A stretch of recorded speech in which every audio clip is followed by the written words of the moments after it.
Hi everybody, Allie here, and welcome to Gerda Steiner Designs. Today we're going to be using the adorable ice skating mouse.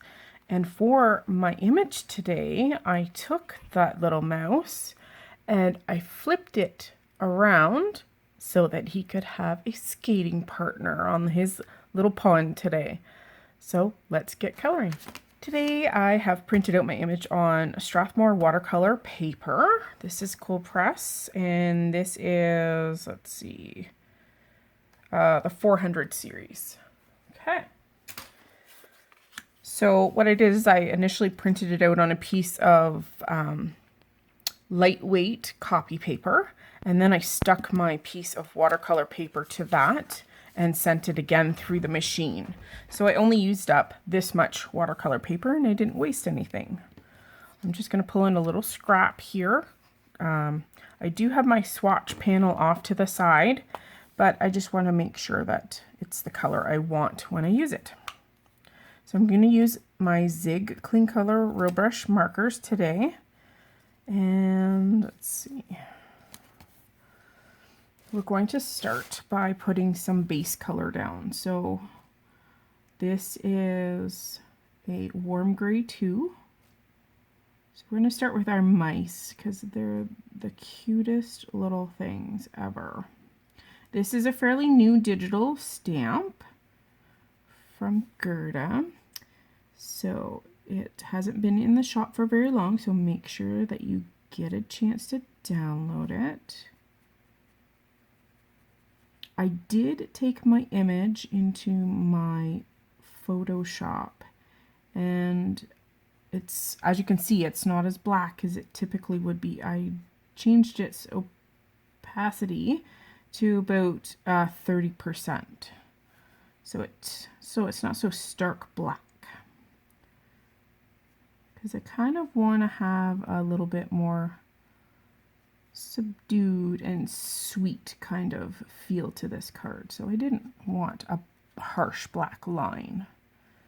As you can tell, my ink from my printer is reacting with the zigs, but you know what? I'm okay with that because it doesn't look that bad.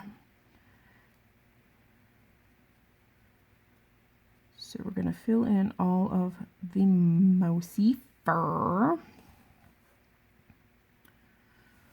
And I'm assuming that he's got no pants on.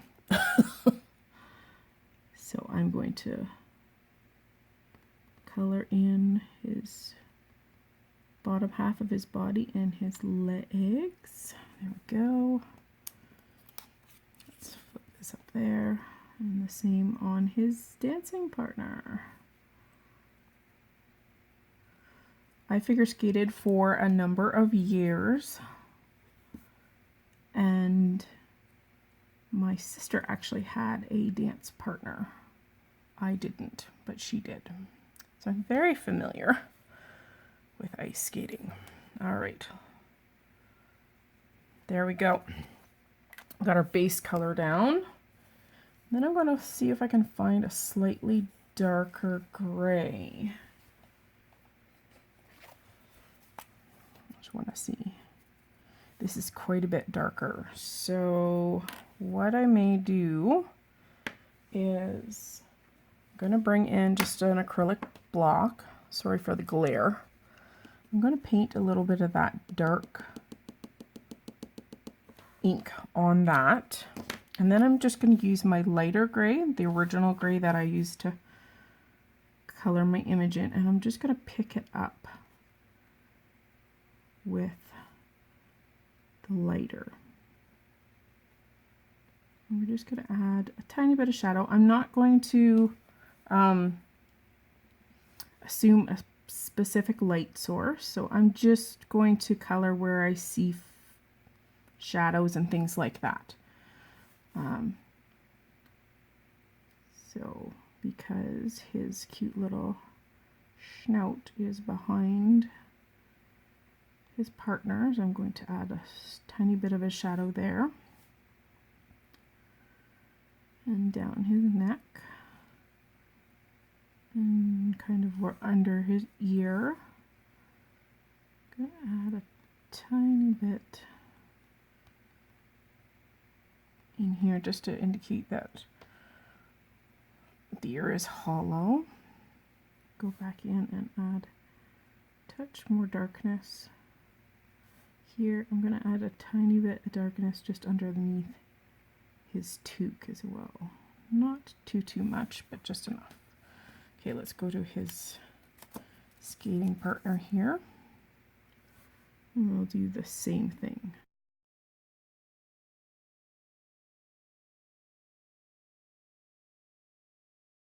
And I'm just going to go in and blend it so it's not as harsh.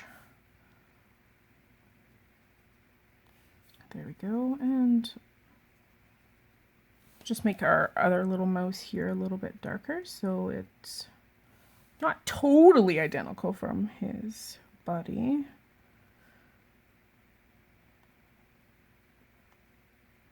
There we go.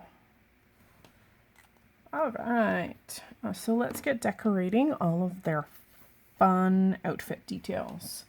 I think I'm going to make one a little boy and one a little girl. So let's see, I think I'll go purples and blues. So we'll go purples for the girl. And I think we'll start with lilac. And I don't know, let's say this one's the girl. So this is our lilac color. It's a nice, pretty, light colored purple. And we're going to start with her sweater.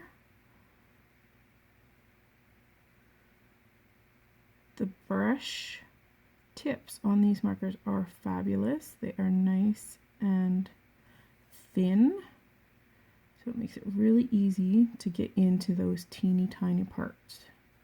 Now you could also use these more so like a watercolor. So for instance, if you wanted to show a shadow, you could start with full strength ink in the corner and then water it down with a paintbrush to make it lighter. So I'm going to go up and we're going to do the brim of her hat like such. Just going to go into those little divots. I'm going to put another layer just underneath. It's another way to darken your inks is just to put another layer of the same color down. There we go. All right. Well, you know what? I'm going to do the tip of her hat the same color. Carefully getting into all those spots there. All right, we will come back to her sweater, but I think we'll do his. And let's see. I want a really nice blue, so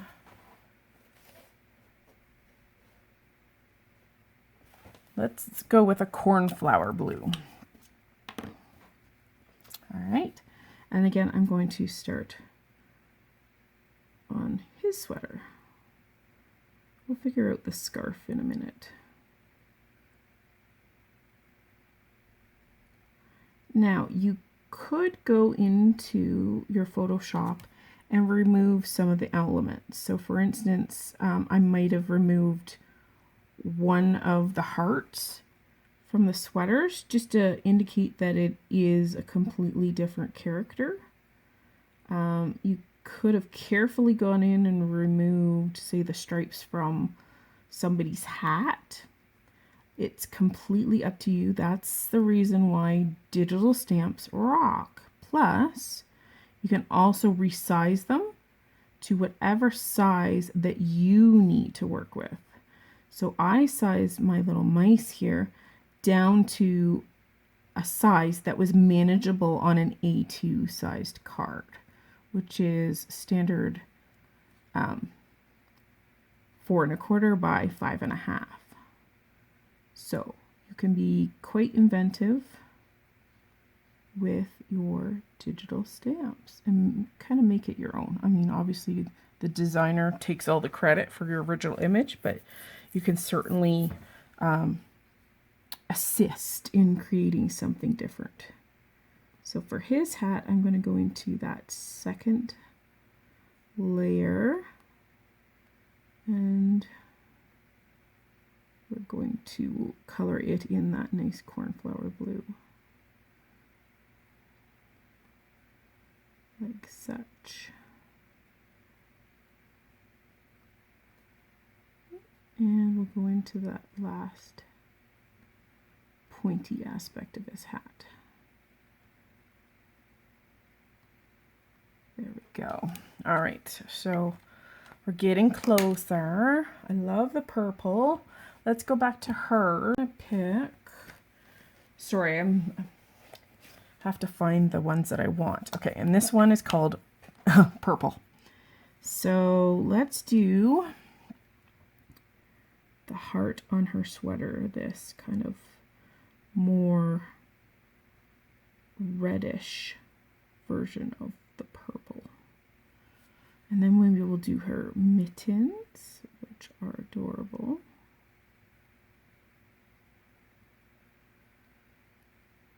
So her mitten is on top of his because he's holding her hand. And I'm going to fussy cut these guys out because I want to create a snowy pond background for them to be skating on. And I'm going to take them and make them move. So I think what I'll do is I will put on some music now and continue to color and share, and then we'll come back and do a little bit of work on our background and we'll go from there. So I hope you enjoy.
All right, there are 2 mice. I'm going to go and fussy cut them out, and then we are going to work on our background.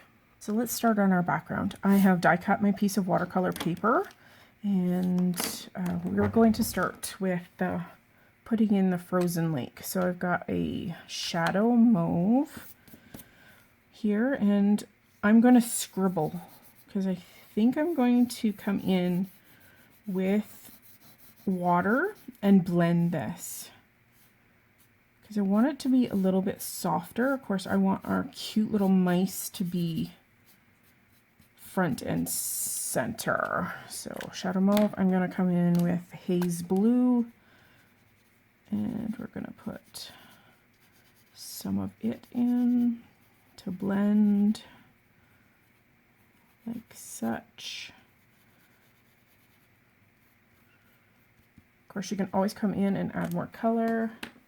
Believe it or not, I'm going to come in with, oops, our pale pink as well. I'm just going to put tiny, tiny touches of it so it blends. like that. Okay, let's start with that. I'm going to use a water brush. So I inadvertently did not record how I completed my scenery. So we're going to continue on this smaller sheet of paper just so that you guys understand how it was made. Okay. So we're going to just put the tree line and the sky in this section. I'm not going to bother doing the ice. And I'm going to take some of the soft pinks and blues and just swipe them across our panel.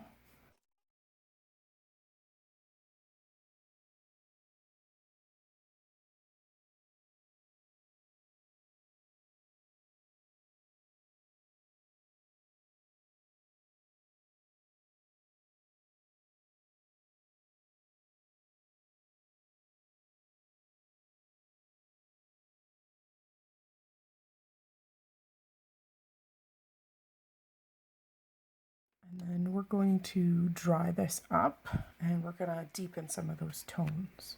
Okay, so now that that's dry, we're going to intensify some of the colors. So I'm going to go in with that pretty cobalt blue that we used.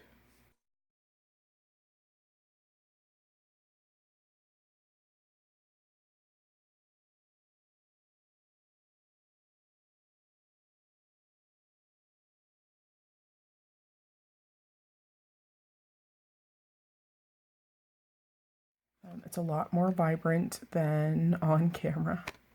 I'm going to go and set this with my heat tool, and then we're going to work on the tree line, and that's my favorite part of the scene. So for our forest aspect, I'm going to start with the lightest. This is a pale green, and I'm just going to kind of put a base coat down where our trees are going to go. This is just going to help with coloring the area. I'm going to soften that with water. Blend it a little bit into the sky. Pull it down just a touch too. Okay, it just helps create the mood and get a quick base down. All right. Next I'm going to do is I'm going to put a tree base down. Now this is wet. So, and this is a light green. I'm literally doing squiggles to get tree line in there. Of course, you can put in different sized trees, go up into the skyline there. As you can see, some of them are lighter, and that's just because there was more water there, so they like such. And literally, all it is a squiggle. Then that's it. You can put them at different levels. So make some trees taller than others. Go in and intensify some of the lighter ones here. Now, I'm going to take a deeper, darker tone. This is an olive green. And I'm going to use these as my background trees.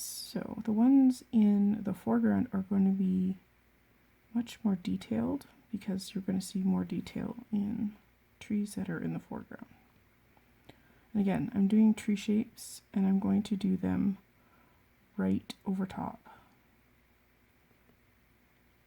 of those lighter green trees. You can put some in the foreground. See how these ones are a little bit more in front than these and these.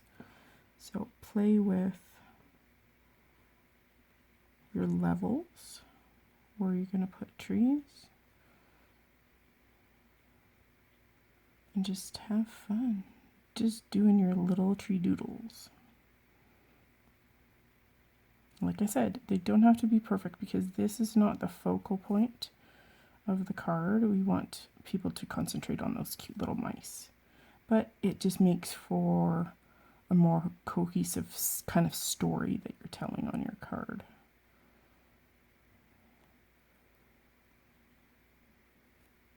Okay, so just create your trees.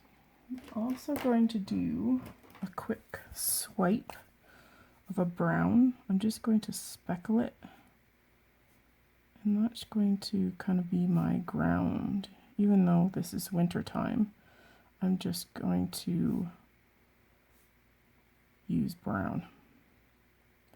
Okay, and then again, go in with your water brush and just soften everything. You can even go over the trees if you wish to make them a little softer. It's kind of on you to create that scene. Okay, and you can always pick up ink, like if it's really wet over here. So dry your brush, and you're going to literally touch your brush to that area, and it's going to wick up into your brush. Okay. And like I said, this is done quite quickly. This is very similar to the one that I have. The trees are a little bit different in coloring, but there we go. And of course you can dab off any excess water if you wish as well, and make it kind of soft. Okay, and basically that ice has been drawn up into this area right against the edge. You can make the ice disappear behind trees if you want. It's kind of on you to decide what works for your scene. You can intensify a little bit of the water. Oops, yeah, and that's called a mistake right there. But you know what? It's okay. You're going to get the reflection of the trees on the ice. So don't worry about having green down there. Okay? Make it your own. Okay? This one is really soft. My original is not so soft. But just have fun. Okay, on to the rest of the card.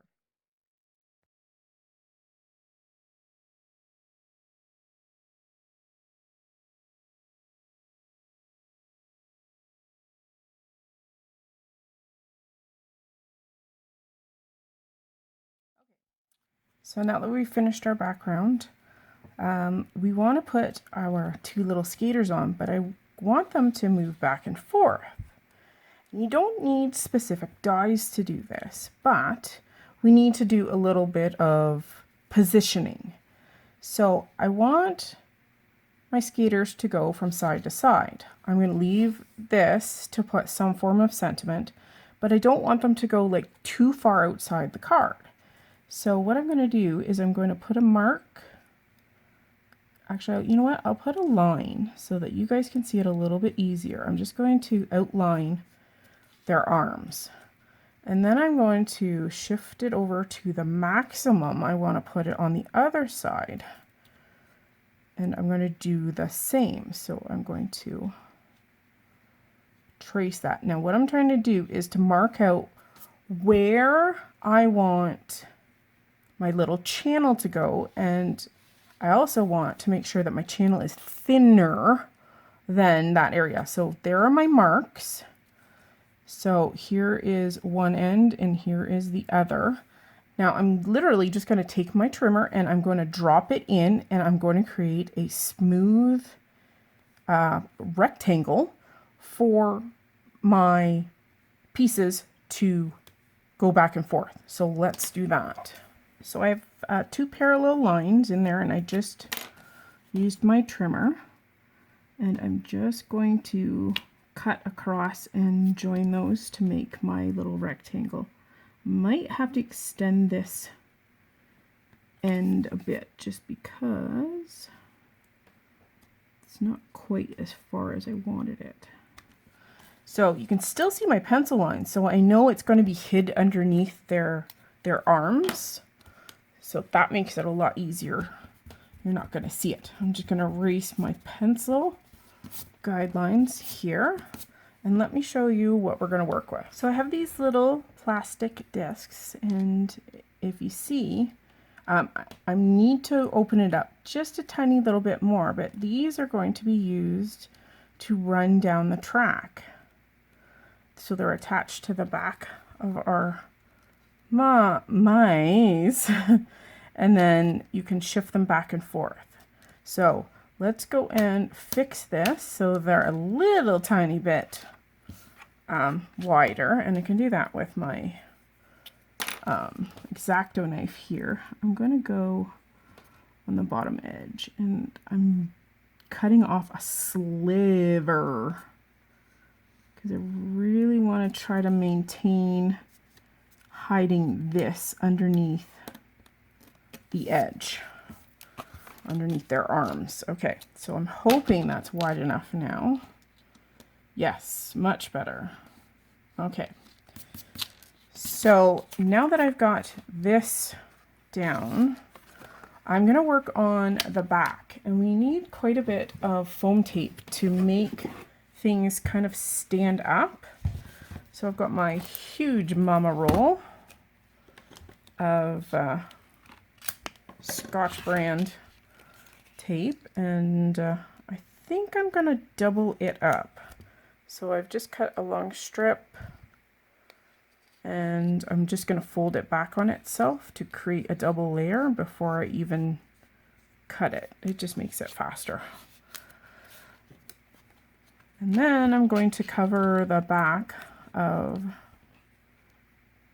the card with the double-sided tape to ensure that the card is popped up enough for everything to move properly.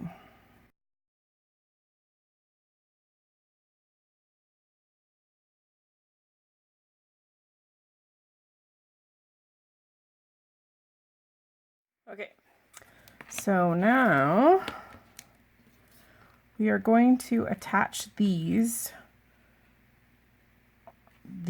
plastic pieces onto our mousies. Now, I need to tape this down temporarily, so I'm going to use an old piece of Post-it note tape, and we're going to start by making sure I got the right end here. Start by putting our first one down here. I'm going to use some liquid glue, and I don't need very much because it will spread. We're going to attach our first plastic slider piece. Okay, then I need to carefully move them down to the far end and see. Oh, and she's going to go all the way down. Okay. So what I'm going to do is instead I'm going to put a secondary plastic piece right next to the other one. Okay. So that will earn us our maximums. And I'm okay with it going to there. Okay. And that's how we're going to make our little baby slide. Okay. All right. So just making sure those are good. And then we just need to put our card on a card base and put our sentiment on. Okay, I'm going to go and do that, and then I'll show you our